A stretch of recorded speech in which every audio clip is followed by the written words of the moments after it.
step number 6 is to understand the different types of investment accounts out there. In the United States, when you invest your money, you have retirement accounts, and then you have pretty much everything else, your self-directed accounts.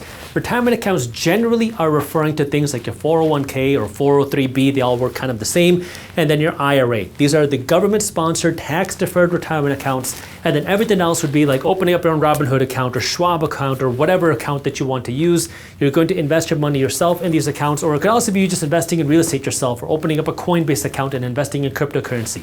That is a self-directed account. Now, you have to understand what your goals are that we can find the best accounts for you. When you're investing your money into something like a 401k or an IRA, the whole idea here is to get the benefit of tax deference. What that means is when you put your money, and I'm just gonna lump them two together, into this 401k or IRA, the way it works is your money is going to be invested into here, then your money gets to grow tax-free, and then you pull the money out. Now, you are going to have to pay taxes, but the taxes are paid dependent on what type of account that you have. So if it's a traditional, that means you're going to pay taxes on the back end. So with the traditional, money goes in tax-free, and then you pay taxes on the way out. So if you earn $10,000, all $10,000 can be invested into here. The $10,000 can grow, and then when you pull the money out, you're going to pay taxes on whatever that money grows to. So if it grows to $100,000, you pull the money out, you're going to pay taxes on the back end. Some people like that because they say, I'm going to have no income when I'm 65 years old, so when I pull the money out, I'll be in a lower tax bracket. The concern is, we don't know what tax rates are going to be like when you're 65 or 70 years old, so there's more uncertainty. And if you grow your income because you build a business or you build a lot of investments, well then when you pull the money out, you might actually have more income and could be at a higher tax bracket. And if the United States government needs more tax dollars, we could see tax rates go up. You can compare that to a Roth 401k IRA, works kind of the same, which is when you put the money in with this Roth, the money gets taxed on the front end. So if you make $10,000 and you want to invest that $10,000, you have to pay taxes first. And if you have an effective 15% tax rate, that means you take that $10,000, you pay taxes, which means about $1,500 is going to go to tax, and that means $8,500 is going to go into this account. I wrote that wrong. So $8,500 is going to go into your 401k. Now this money is going to grow tax-free, and then you can pull the money out, and now you don't have to pay taxes when you pull that money out. So this $8,500 grows to 85 grand, it 10x's, well then you can generally pull that money out tax-free. That's the advantage of a tax-deferred retirement account. But there are some negatives to it as well. Number one is you can't pull the money out whenever you want because, well, if you pull the money out before you're 59 and a half years old, you have to pay a penalty, 10% generally, to break that and pull your money out. Number two is you have limited options on where you can invest your money because you generally have a few mutual funds or index funds that you can invest your money in. And then when you do that, you have to pay fees because your mutual fund and index funds have fees. And that money gets locked up there, so you have limited investment options. And number three, your tax deference is kind of limited to here.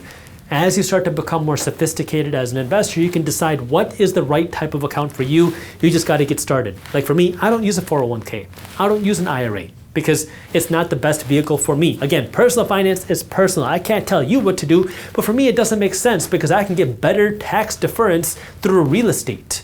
And I can get better returns by investing my money myself instead of putting my money into these types of funds. So you got to figure out what's right for you. But if your employer is offering you an employer match, meaning let's say your employer is going to give you 3%, they're going to match 3% of your income into your 401k, and you have a 401k, well, if you're going to use that 401k, might as well take advantage of that full employer match because it's money that they're willing to give you if you're willing to invest more money. And if you're already using the 401k, well, you might as well take advantage of that employer match. So depending on where you are with your finances, you have to know the different types of account options. A retirement account is a great place to start. Yes, this 401k can count as the money you're putting aside towards your investments, but this account here is just the money that you're going to invest. Then you have to decide how you're going to invest it. And you can invest your money into retirement accounts. You can invest your money into real estate. You can invest your money into stocks. You can invest your money into more speculative things like cryptocurrency or startups. You can invest your money into your own business. You can invest your money into many places,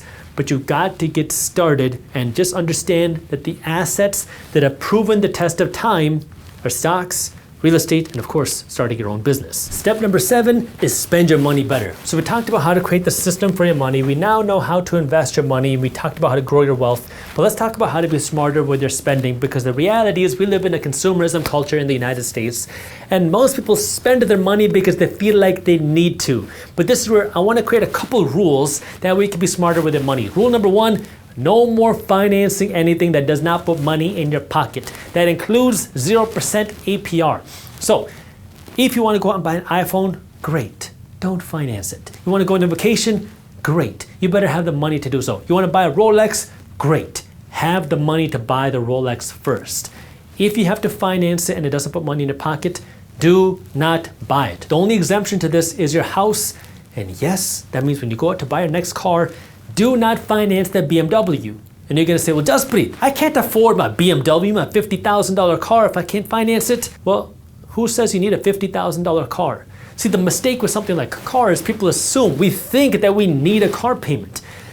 And what happens when you think like that is you end up paying a triple whammy. Number 1, you're paying interest on number 2, something that's losing value, on something number 3 that has a limited lifespan. Because the car is not going to go up in value. The car is going to lose value. It's going to lose 18% of its value as soon as you drive that new car off of the lot. And then it's going to have problems. You got to pay for the maintenance, you got to pay for the insurance, and you're not going to drive it for the rest of your life. So you might think, I'm going to pay this car off in 5, 6, or even 7 years now. People are getting 7-year loans on their cars. But as soon as you pay that car off, what ends up happening to many people is, number 1, you feel weird without a car payment because everybody needs a car payment. And then number 2, this car starts to have problems. And you don't want to drive around in a car that's having problems. So now you want to flip it to a new car. And now you start that payment scheme all over again. And in 5 or 7 years, cars are going to be more expensive. So your payments keep going up. So you started off having $400 a month payments. Then it's $560 a month payments, then it's $700 a month payments, and then pretty soon now you're paying $1,000 a month for your car, and it never stops. And this is where I want you to think about that a little bit differently. When you go and buy that $50,000 car and you put $8,000 down, how about you take that $8,000 down payment, buy yourself a beat up Toyota, and now you don't have to worry about the car payments. You have cheaper insurance because it's a Toyota, not a BMW.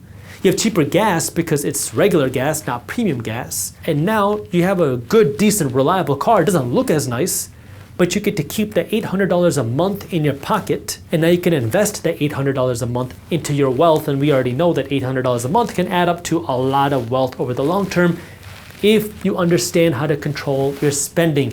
And then once you grow your investments, go out and buy them BMW or whatever car that you want without having to worry about the price. So rule number 1 is, if it doesn't put money in your pocket, do not finance it. That includes 0% APR. The only exception is your house. Rule number 2, when it comes to luxuries, if you can't buy 5 of them, you can't afford 1 of them. You want a $10,000 Rolex? Great, be my guest, go out and buy it. Just make sure you have $50,000 first. You want to buy something nice, be able to buy 5 of them. And if you can buy 5 of them, well, now you can afford 1 of them. If you enjoyed this clip and you want to continue your financial education journey, I have another video that I think you'll love. All you got to do is click that button right over there. And for those of you who want to stay up to date on the top finance and business news, you can join Market Briefs, my free financial newsletter, by clicking that button below. Thank you for watching, and I'll see you in the next one.